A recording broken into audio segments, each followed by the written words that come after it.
Start by making sure the car is not running.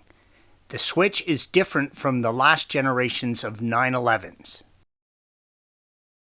While you do not need to remove the end trim panel, I find it helps with removing the dash piece. Use your trim removal tool and gently pry the piece away from the end of the dash.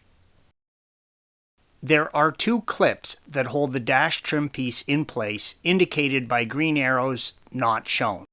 Start at the end where you removed the previous piece and gently pry the dash trim piece away. Separate the wiring connection on the rear of the piece by squeezing in the tab, red arrow. Turn the switch counterclockwise and pull it out from the dash.